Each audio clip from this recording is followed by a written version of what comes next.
지시륵 같은 어둠이 집어삼킨 국도 44번지. 그곳에는 거대한 짐승처럼 엔진 소리만 헐떡이며 내뱉는 18륜 대형 트럭 한 대가 서 있었습니다. 전조등은 안개 낀 숲의 입구를 날카롭게 찌르고 있었지만 정작 운전석은 주인을 잃은 채 비어 있었습니다. 문은 마치 무언가에 홀린 듯 혹은 보이지 않는 존재에게 초대받은 듯 활짝 열려 있었죠. 하지만 그 어디에도 강제로 끌려간 투쟁의 흔적이나 찢겨진 자국은 없었습니다. 오히려 그곳은 소름 끼칠 정도로 정돈되어 있었습니다. 대시보드 위에는 운전사 조나단 존스가 목숨보다 아끼던 딸의 사진, 그리고 평생 손에서 빼지 않았던 낡은 결혼 반지가 자로 잰 듯이 나란히 정렬되어 있었습니다. 마치 이 세상의 모든 미련을 이곳에 단정하게 내려놓고 떠난 사제처럼 말입니다. 하지만 수사관들이 문을 열었을 때 그들을 맞이한 것은 지독한 이질감이었습니다. 비 한 방울 보이지 않는 깨끗한 트럭 내부였지만 그곳에는 수십 마리의 짐승이 산채로 부패하는 듯한 형언할 수 없는 죽음의 악취가 시트 깊숙이 배어 있었습니다.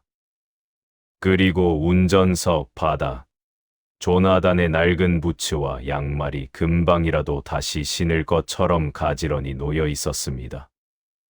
그는 영하 10도의 칼바람이 부는 혹한 속에서 자신의 유일한 보호막이었던 신발마저 벗어 던진 채 맨발로 저 깊은 심연의 숲을 향해 걸어 들어갔습니다.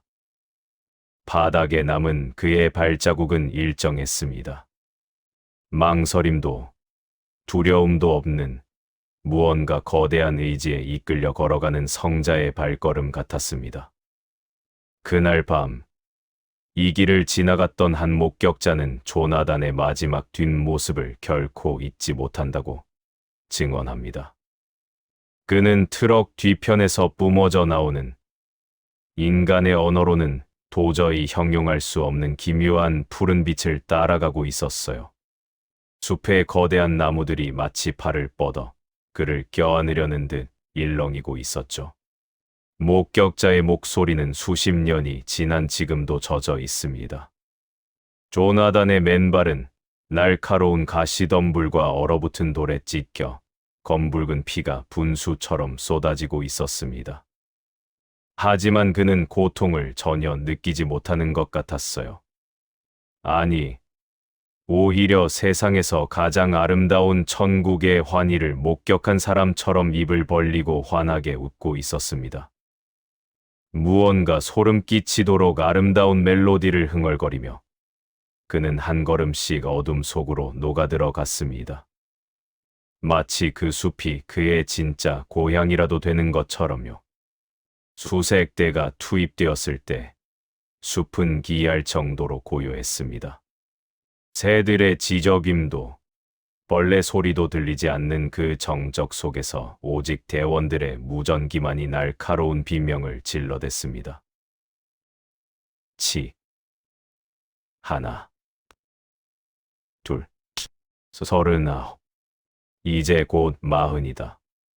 무전기 너머의 목소리는 조나단의 것도 사람의 것도 아니었습니다. 그것은 마치 수만 장에 젖은 잎사귀가 서로 마찰하며 내는 듯한 눅눅하고 기괴한 주파수였습니다. 수색 대원들은 나무마다 걸려있는 기묘한 장식품들을 발견하기 시작했습니다. 실종자들의 낡은 셔츠 조각, 찢어진 모자, 그리고 사람의 실제 머리카락을 한 올 한 올 엮어 만든 인형들이 나뭇가지마다 매달려 바람 한 점 없는 숲에서 기분 나쁘게 흔들리고 있었습니다. 그것은 마치 숲이 사냥에 성공할 때마다 챙겨두는 전리품처럼 보였습니다. 수색 4일째, 대원들은 마침내 숲의 심장부인 금지된 성역에 발을 들였습니다. 그곳의 풍경은 신이 버린 지옥 그 자체였습니다. 나무들은 기묘하게 뒤틀려 서로의 몸을 옥죄고 있었고, 나무 껍질마다 고통에 몸부림치며 비명을 지르는 듯한 인간의 얼굴 형상이 선명하게 새겨져 있었습니다.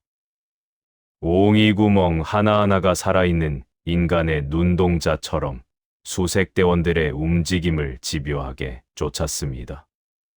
바닥에는 수백 개의 돌탑이 정교하게 쌓여 있었는데 그 돌탑 틈새마다 하얗게 바랜 사람의 치아와 날카로운 손톱 조각들이 마치 모자이크처럼 박혀 있었습니다.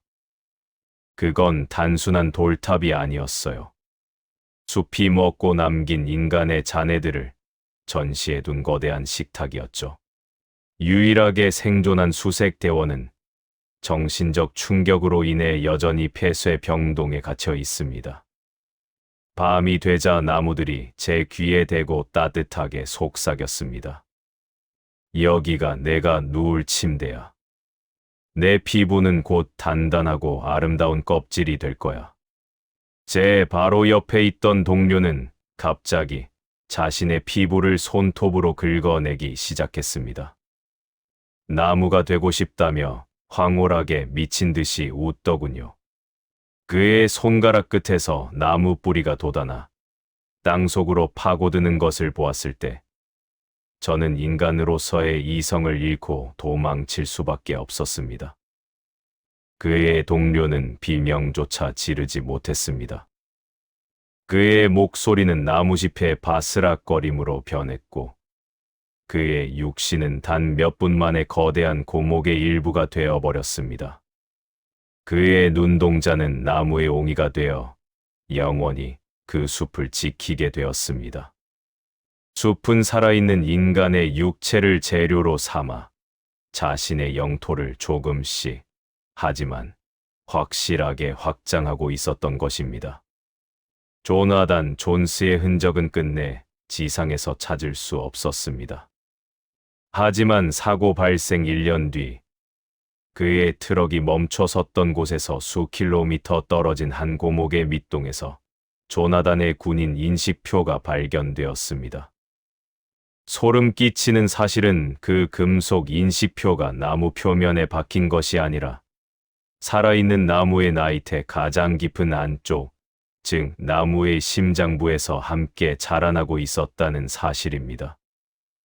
숲은 조나단을 단순히 죽인 것이 아니라 그의 세포 하나하나를 흡수하여 자신의 유전자로 받아들였습니다. 이제 그는 이 숲을 지탱하는 거대한 신경망의 일부가 되어 영원히 숲의 일부로 살아 숨쉬게 된 것입니다. 지금도 이 숲 근처에서는 한밤중에 들리지 않아야 할 트럭의 경적 소리가 들리곤 합니다. 그것은 길을 잃은 또 다른 희생자를 유인하기 위해 숲이 내뱉는 정교한 성대모사입니다. 당신이 만약 숲속에서 낯익은 목소리를 듣거나 발밑의 흙이 마치 따뜻하고 부드러운 인간의 살결처럼 느껴진다면 이미 당신의 발목에는 보이지 않는 뿌리가 감겨 있을지도 모릅니다. 숲은 서두르지 않습니다. 당신이 공포와 황홀경에 질려 쓰러질 때까지 나무들은 조용히 어둠 속에서 가지를 뻗어 당신의 영혼을 낚아챌 준비를 하고 있습니다. 조나단이 그러했듯 당신 또한 이 숲을 더욱 푸르게 만드는 걸음이자 일부가 될 것입니다.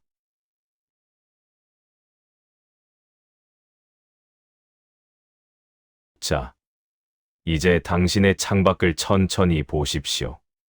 가로수들이 평소보다 조금 더 당신 쪽으로 기울어져 있지 않습니까? 그들이 당신의 이름을 부르고 있는 게 들리지 않나요?